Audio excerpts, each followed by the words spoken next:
A 14-year-old boy walks into a crowd of 3,000 people. He never walks out.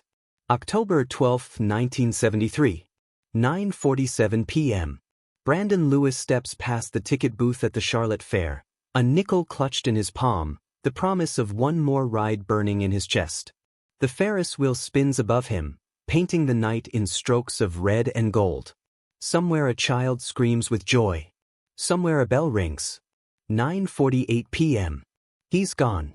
Not abducted in a scream. Not dragged into shadow. Just erased. Like smoke dissolving into smoke. Security guards search for 6 hours.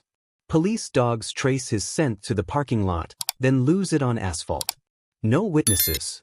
No vehicle descriptions. No body. A boy doesn't just vanish in front of thousands of eyes. But Brandon Lewis did. For 51 years, his name lived in filing cabinets and detective nightmares. For 51 years, his foster family waited for a knock on the door that never came. Until 2024. When they finally found him, the answer was more haunting than any grave could have been. This is the story of a boy who disappeared, and the man who chose to stay gone. Before we go deeper into this nightmare, do me one favor. Drop a comment right now and tell me where you're watching from. Just your country. I want to know how far this story reaches. And if you're ready to go down this rabbit hole with me, hit that subscribe button. Because what you're about to hear will change how you think about missing children forever. Let's rewind to the beginning. Brandon Michael Lewis was born invisible. That's how his foster sister Janet would describe him years later, when detectives finally asked her to remember. Not that he was quiet or shy, though he was both. But that he had perfected the art of not being seen. Of taking up no space. Of expecting nothing. He came into the world on March 4, 1959, in Charlotte, North Carolina. His mother was 17, unmarried, barely surviving. There are no records of his father. By the time Brandon was 3, his mother had surrendered him to the state. Not out of cruelty. Out of surrender. The foster care system swallowed him whole. Between 1962 and 1973, Brandon lived in 7 different homes. Some were kind. Some were simply crowded. None were permanent. He learned early that attachment was dangerous. That adults made promises they couldn't keep. That family was a word that applied to other children, the ones who belonged. By 14, Brandon had developed what social workers called failure to thrive syndrome. He was small for his age, underweight, with dark circles carved beneath his eyes like bruises. He loved building model airplanes, tiny, meticulous worlds he could control. He struggled in school, not because he was unintelligent, but because he'd learned that effort didn't matter when you'd be moved to another district in 6 months anyway. His final foster family, the Harrisons, were good people. David and Margaret Harrison had 3 biological children and fostered 4 others. Their home in East Charlotte was loud, chaotic, full of mismatched furniture and home-cooked meals. They tried. They really did. But Brandon remained untethered. A ghost living in their walls. He never asked for anything, Margaret Harrison told police in 1973, her voice breaking. Not toys, not attention, not love. It was like he'd already decided he didn't deserve those things. He'd run away once before, in July 1973, just 3 months before the fair. He'd made it to the bus station downtown before a patrol officer spotted him. When asked why he ran, Brandon had shrugged. Nowhere to go, he'd said. Just wanted to see if anyone would notice. They brought him home. Added a note to his file. Forgot about it. On October 12, 1973, the Harrisons decided to take all the kids to the Charlotte Fair. A treat. A memory. They had no idea they were delivering Brandon Lewis to his own disappearance.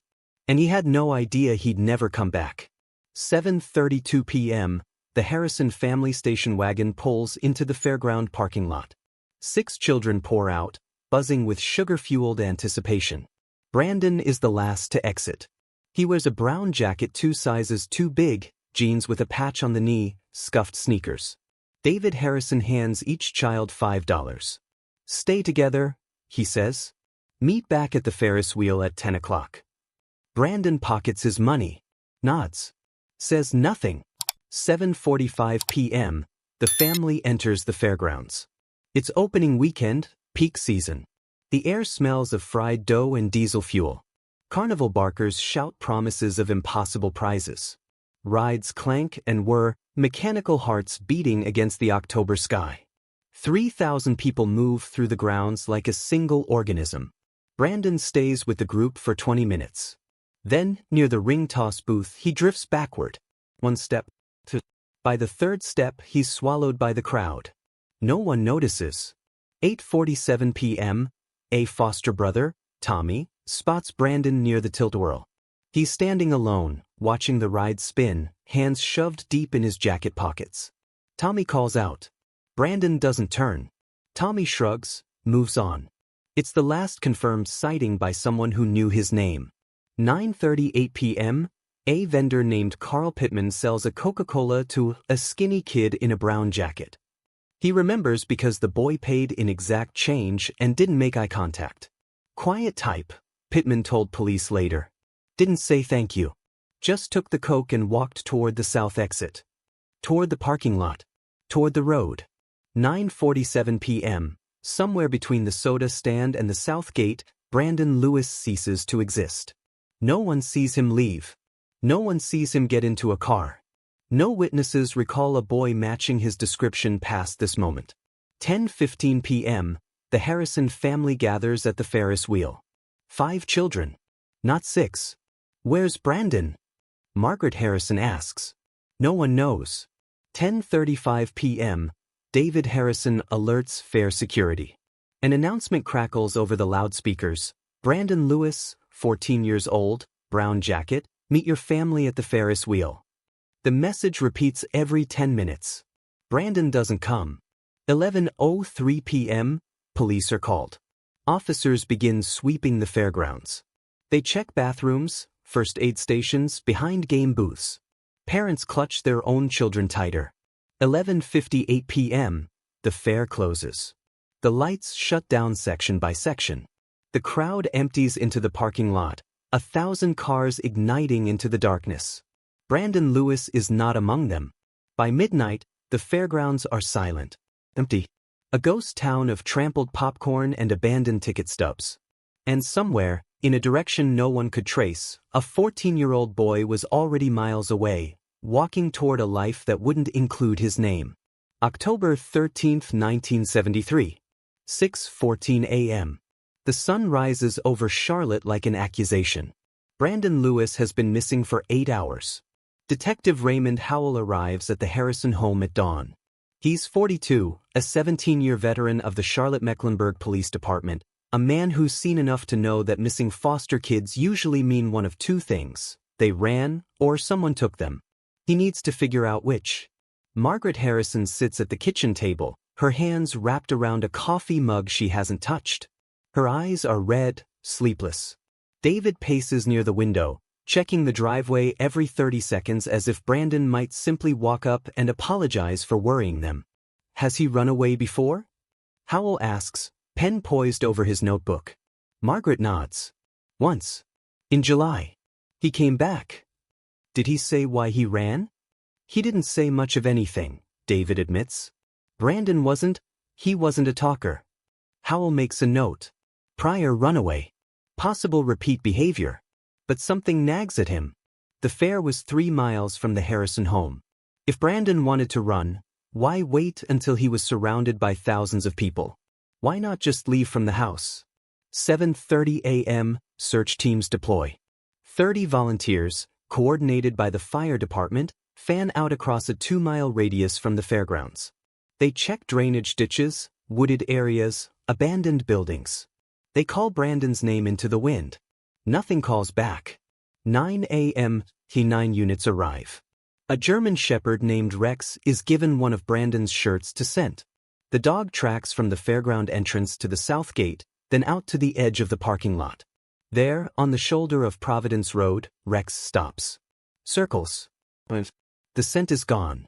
He either got into a vehicle, the handler tells Howell, or he walked on pavement and the trail degraded.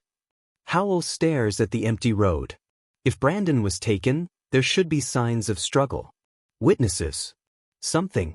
If he left willingly. 1:45 p.m. Detectives interview fairground workers. A ticket booth operator remembers the Harrison family entering. A janitor recalls sweeping near the Tilt-A-Whirl around 9. No one saw Brandon after 9:40. Except a 17-year-old named Debbie Marsh approaches police hesitantly. She was working the funnel cake stand near the south exit. Around 9:45, she thinks. She's not sure of the time. She saw a skinny kid in a brown jacket standing near the parking lot. He was just standing there, looking at the cars, like he was waiting for someone. Did anyone approach him? Howell asks. I don't know. I turned away to serve a customer. When I looked back, he was gone. Howell feels something cold settle in his stomach. Waiting for someone. Or working up the courage to leave. October 14, 1973, flyers go up across Charlotte. Brandon's school photo, a thin boy with dark hair and eyes that seem to apologize for existing, stares out from telephone poles and grocery store windows. Missing, Brandon Michael Lewis, 14. Last seen October 12, Charlotte Fair. The phone tips come in. A boy matching his description was seen at a bus station. At a highway rest stop. Hitchhiking near the state line. Detectives chase every lead. Every lead goes nowhere. By October 16, the investigation hits its first wall. No evidence of abduction. No evidence of foul play. No body. Just a boy-shaped absence that swallows every question whole. Detective Howell closes his notebook that night and makes a promise to the empty page. I won't forget you, Brandon. I won't stop looking. It was a promise that would haunt him for the rest of his life. In the days after Brandon vanished, Charlotte turned on itself. The case became a Rorschach test. People saw in it what they feared most. Some blamed the foster system. Editorials appeared in the Charlotte Observer demanding reform, oversight, accountability. How many children must disappear before we admit the system is broken? One columnist wrote. Foster care agencies defended themselves, citing budget cuts and overwhelming caseloads. The truth, uncomfortable and complex, was that no one had failed Brandon in any dramatic way. He'd simply slipped through cracks that were always there, invisible until someone fell into them. Others whispered darker theories. This was 1973, the height of stranger danger paranoia. The Atlanta child murders wouldn't start for another 6 years, but fear of child predators was already metastasizing through American suburbs. Mothers clutched their children tighter at grocery stores. Fathers installed deadbolts. Rumors spread like disease. A van had been seen near the fairgrounds. A man with dead eyes had been asking children questions. None of it could be verified. All of it felt true. The Harrison family bore the cruelest scrutiny. Though never named as suspects, they endured the weight of suspicion. Neighbors stopped waving. Fellow church members avoided sitting near them during services. Margaret Harrison would later describe it as living under glass, everyone watching, no one helping. People wanted someone to blame, David Harrison said in a 1985 interview. We were convenient. The other foster children in their care were interviewed repeatedly, gently, by social workers trained in trauma. Did Brandon seem scared? Did anyone hurt him? The children said no. Brandon had been quiet, distant, but not afraid. Not abused.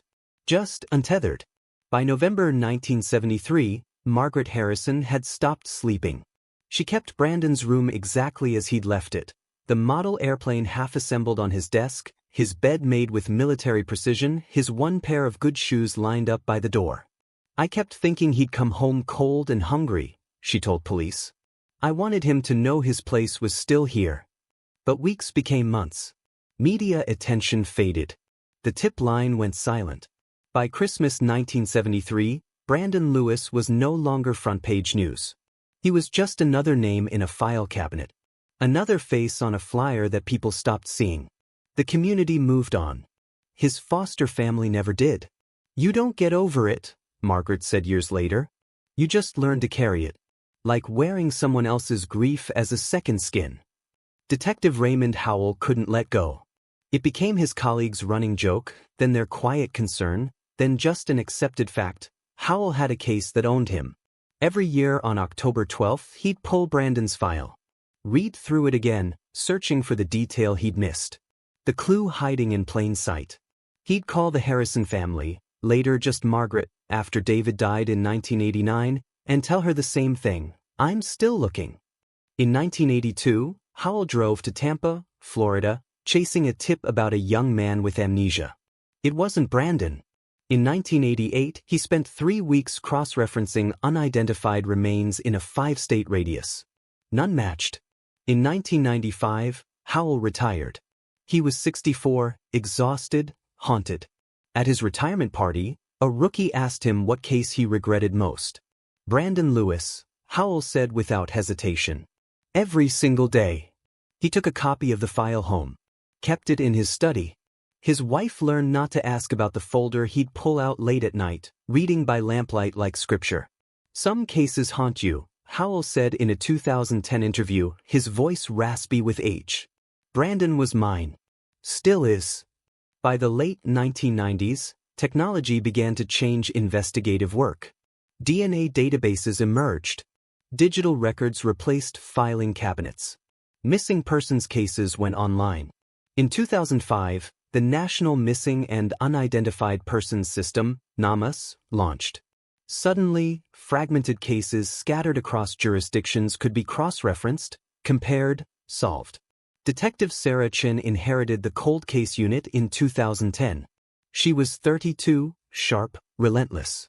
One of her first acts was digitizing every cold case file from the 1970s. Brandon Lewis's file was 4 inches thick. Chin uploaded his details to every database she could access. Height, 5 feet 3 inches. Weight, 105 pounds. Distinguishing marks, small scar above left eyebrow.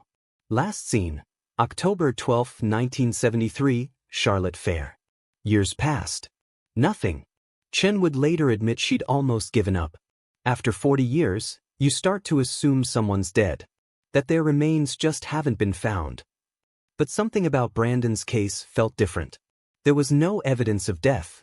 No body. No violence. Just absence. It felt like he'd walked into fog and never come out, Chin said. She kept his file on her desk. A reminder. In 2020, Raymond Howell died at age 89. His obituary mentioned his decades of service, his decorated career. It didn't mention Brandon Lewis. But at his funeral, Sarah Chin placed a single item in his casket. A copy of Brandon's missing person flyer. "You never stopped looking," she whispered. "Neither will I." 3 years later, she'd keep that promise. In a way neither of them could have imagined. Hope is the cruelest form of torture. That's what Margaret Harrison said in 2006, when another false lead died in her hands. The decades after Brandon vanished were punctuated by moments of electric possibility, each one followed by the crushing weight of wrong, wrong, wrong. 1978, a teenage boy is found living on the streets of Atlanta.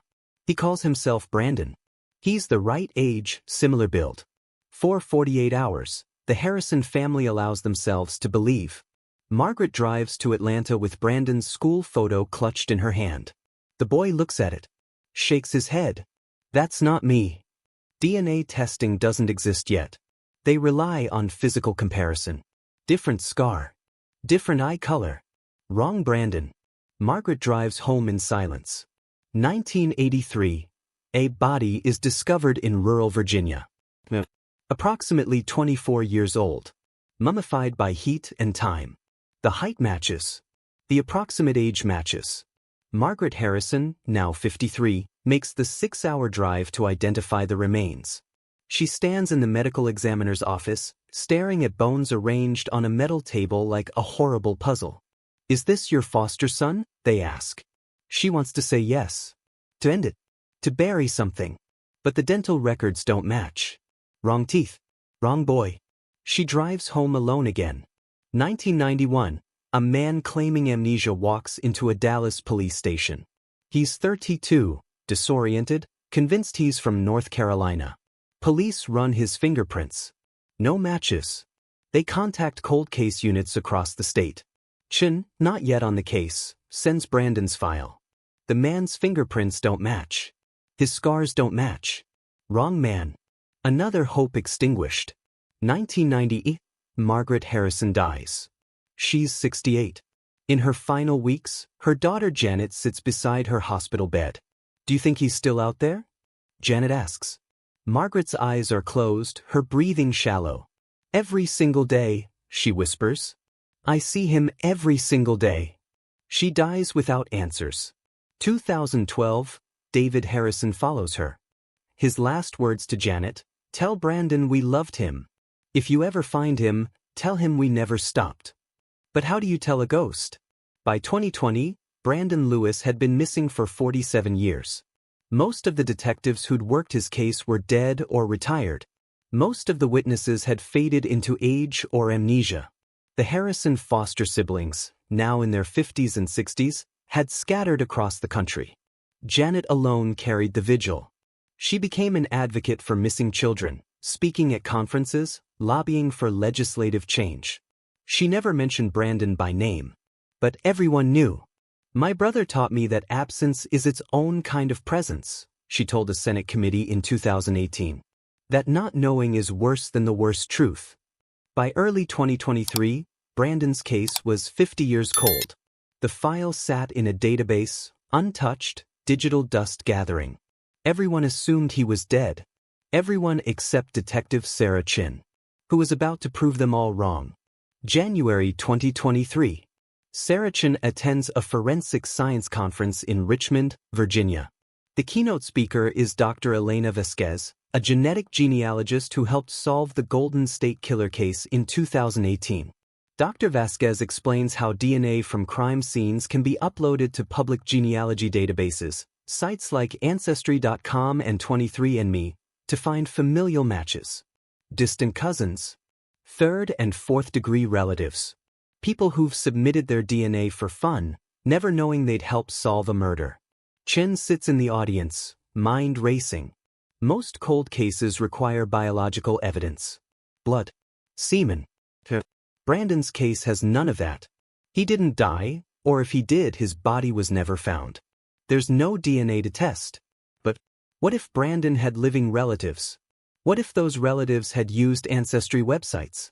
What if Chen could build a family tree backward, toward Brandon, and forward, toward anyone he might have encountered?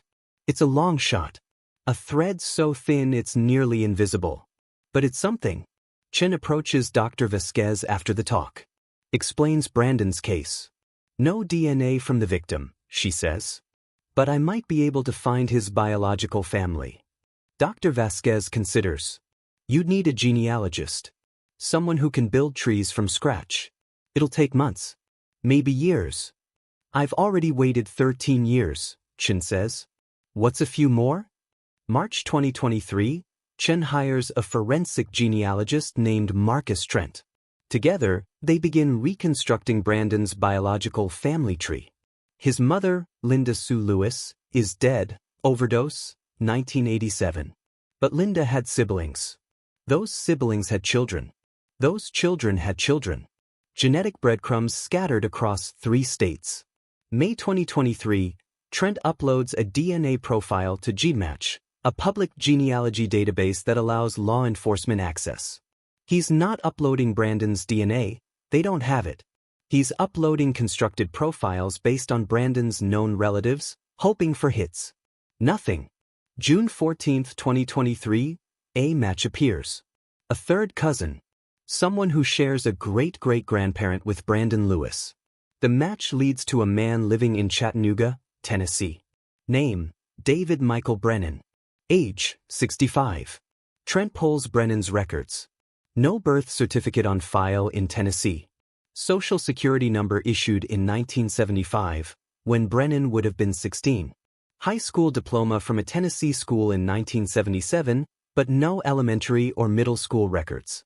It's like he appeared out of nowhere, Trent tells Chin. Chin feels her pulse quicken. The age is right. The timeline fits. Brandon disappeared in October 1973. David Brennan's paper trail begins in 1975. Could be a coincidence, Trent says. Could be, Chin agrees. But she doesn't believe it. She books a flight to Chattanooga. After 50 years, she's going to knock on a stranger's door and ask him if he's a ghost. July 2023. Chattanooga, Tennessee. The address belongs to a modest house on a quiet street. Neat lawn. American flag on the porch. A sedan in the driveway with a retired electrician bumper sticker. Detective Sarah Chen sits in a rental car across the street, watching. At 7:15 a.m., a man emerges. 65 years old. Thinning gray hair. Slight build. He waters the flowers along the walkway, unhurried, methodical. His movements are calm. Practiced. The movements of someone who's built a life from routine. Chen studies his face through binoculars. She's memorized Brandon Lewis's teenage photo. The shape of the eyes. The slope of the nose. 50 years changes everything, but bone structure remains. It could be him. Chen spends 3 days watching. David Brennan lives a quiet life. He volunteers at the public library on Tuesday afternoons. He shops at the same grocery store every Thursday. His wife is a retired teacher named Susan. They've been married 35 years. On Saturday, 3 adult children visit, 2 daughters, 1 son. They bring grandchildren. The yard fills with laughter. Chen watches David Brennan hug his grandson. And she thinks, what if I destroy this? What if she's wrong? What if she's right? July 18, 2023. 10 a.m. Chen and Marcus Trent stand on David Brennan's porch. Chen's hand hovers over the doorbell. Her heart is a hammer. She presses. Footsteps inside. The door opens. David Brennan stands in the threshold, wearing a faded UNC t-shirt and reading glasses. He looks at Chen's badge. At Trent's briefcase. His expression doesn't change. I've been waiting, he says quietly. They sit in the living room. Susan Brennan hovers in the doorway, confused, afraid. David tells her gently, it's okay. I need to talk to them. Chen opens her briefcase. Pulls out a photo. Brandon Lewis, age 14, 1973. David stares at it for a long time. That's me, he says. His voice is steady. No tears. Just exhaustion. That's who I was. Chen feels the room tilt. Are you Brandon Michael Lewis? I was, David says. A long time ago. Susan Brennan gasps. David, what? He reaches for her hand. I'm sorry. I should have told you. I couldn't. Over the next 2 hours, David Brennan tells them everything. Yes, he's Brandon Lewis. Yes, he ran away from the Charlotte Fair in October 1973. No, he wasn't abducted. No, no one hurt him. I stood in that crowd, he says, and I realized I didn't exist. Not really. I was just a placeholder in someone else's life. So I decided to find a place where I could be real. He hitchhiked east. A truck driver took him to Tennessee. He lied about his age, found work, survived. In 1975, he met a county clerk who helped him get a Social Security card.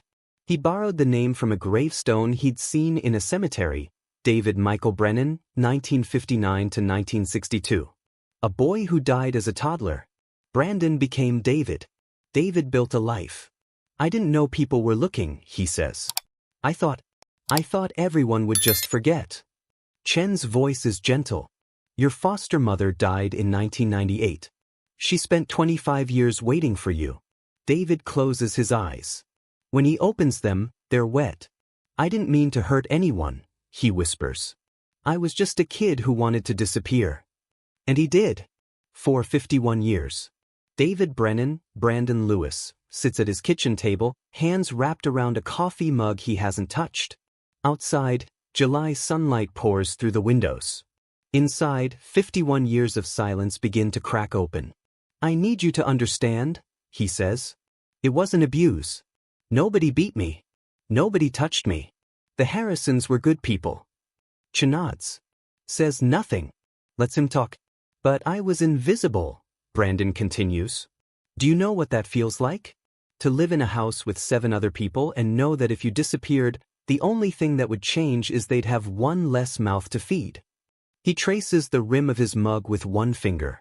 I'd been in 7 homes by the time I was 14. 7. And every time it was the same. This is your new family. But it wasn't. I was just passing through. A temporary problem that nobody wanted to keep. Susan Brennan stands behind him now, one hand on his shoulder. Her face is pale, shocked, but she hasn't left. Not yet. Brandon talks about the night of the fair. How he'd stood near the Tilt-A-Whirl, watching families laugh together. Watching fathers lift children onto their shoulders. Watching mothers wipe cotton candy from small faces with such casual tenderness it felt like violence.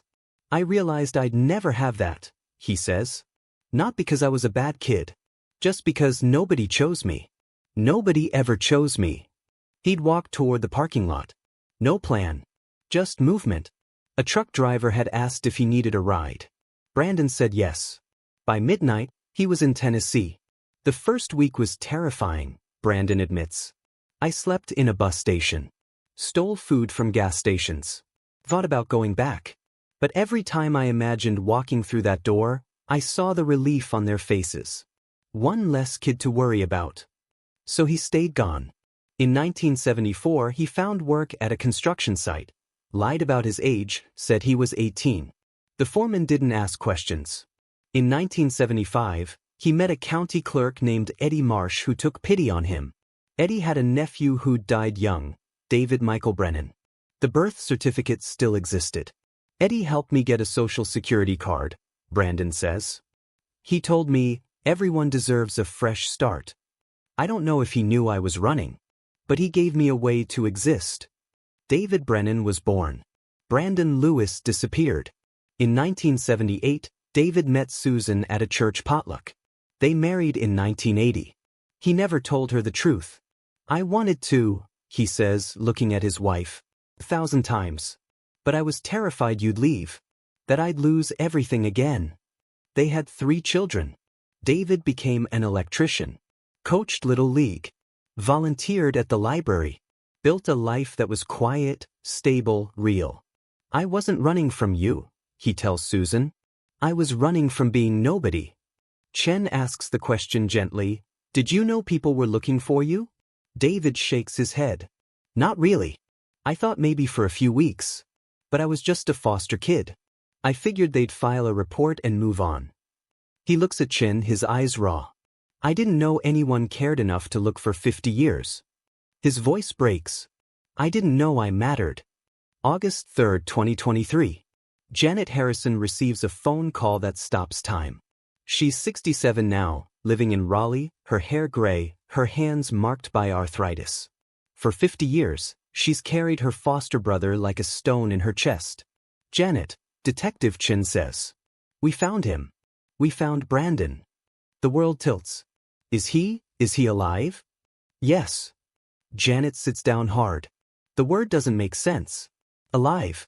After 50 years of assuming graves and unmarked ditches, after decades of worst-case scenarios playing on loop, alive. Where? She whispers. Tennessee. He's been there since 1973. If he ran away, Janet. He's been living under a different name. Silence. Then, he's been alive this whole time? Yes. Janet doesn't know whether to scream or weep. She does both. 3 days later, Chen facilitates a phone call. Janet sits in her living room, phone pressed to her ear, heart hammering. On the other end, 500 miles away, Brandon, David, holds his own phone with trembling hands. Janet.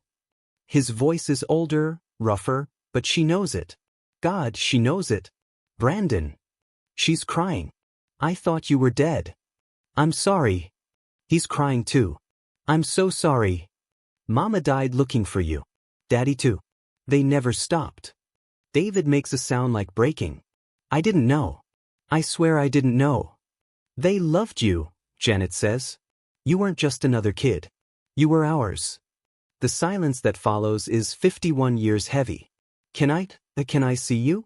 David asks. Yes, Janet says. God, yes. August 20th, 2023. They meet at a restaurant in Charlotte, neutral ground. Janet arrives early, her daughter beside her for support. When David walks in, Susan at his side, Janet stands. For a moment they just stare. He's not 14 anymore. He's 65, gray, weathered. But the eyes are the same. Apologetic. Expecting rejection. Janet crosses the room. Wraps her arms around him.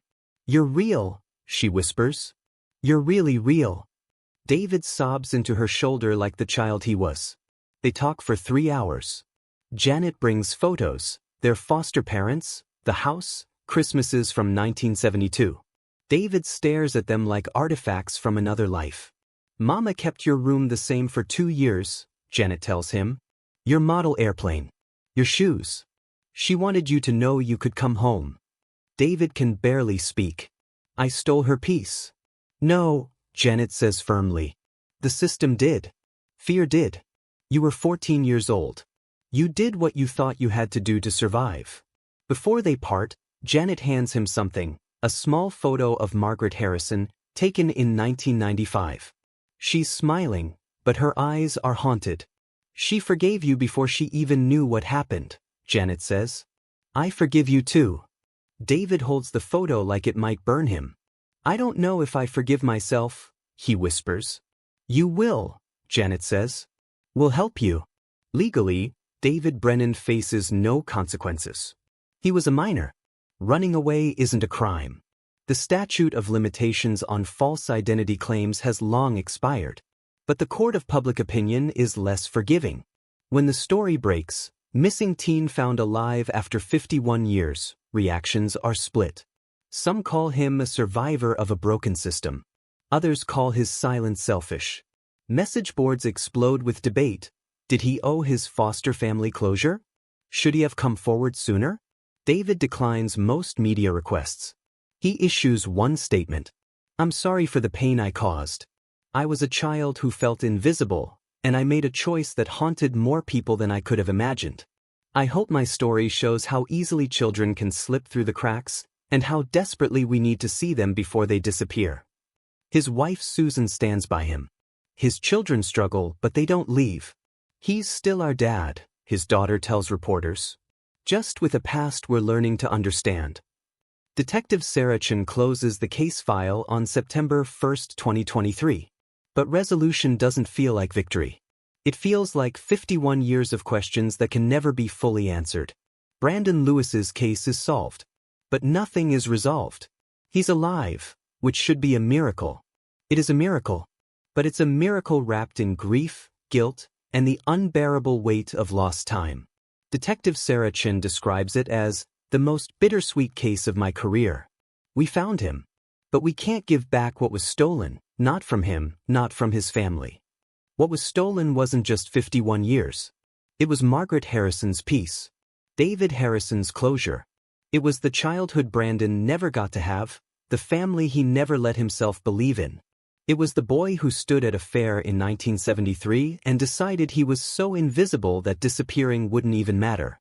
The case has reignited conversations about foster care in America. How many children feel invisible? How many are surviving, not thriving? How many are one bad day away from walking into a crowd and never coming back? Janet Harrison has started a nonprofit, the Brandon Lewis Foundation. Its mission: to provide foster children with consistent mentorship, therapy, and the message that they matter. David Brennan donated anonymously at first. Then, after months of therapy, he came forward as a spokesperson. "I can't undo the past," he said at a fundraiser in November 2023. "But maybe I can help one kid feel less alone. Less invisible." He speaks at foster care conferences now. Tells his story. Watches young faces in the audience. Kids who understand what it means to be temporary. "You matter," he tells them. "Even when it doesn't feel like it. You matter." In December 2024, David returns to Charlotte for the first time since 1973. Janet drives him to the site where the fairgrounds once stood. It's a shopping center now, parking lot, Target, Starbucks. No trace of the Ferris wheel. No echo of carnival music.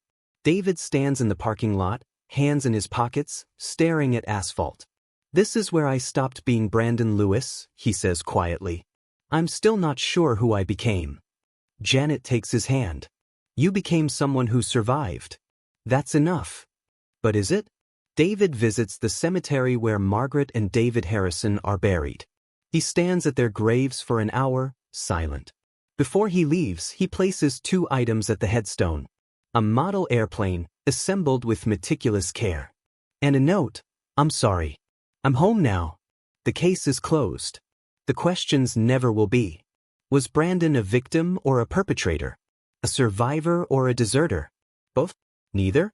Is it possible to forgive someone for choosing survival over closure? Is it possible to forgive yourself? These are the questions that haunt the living. Brandon Lewis disappeared on October 12, 1973. David Brennan was found on July 18, 2023. But the boy who walked into that fair, the scared, invisible 14-year-old who thought he didn't matter, he's still missing. Still searching for the thing he lost that night. Not a family. Not a home. But the belief that he deserved one. 51 years later, he's still learning. We all are. If this story affected you, I need you to do something. Don't just click away. Hit that like button. Subscribe to this channel. Share this video with someone who needs to hear it. And if you've ever felt invisible, if you've ever wondered if you matter, leave a comment. Tell me your story. Because Brandon's story proves something. The people who feel invisible are often the ones we should have been seeing all along.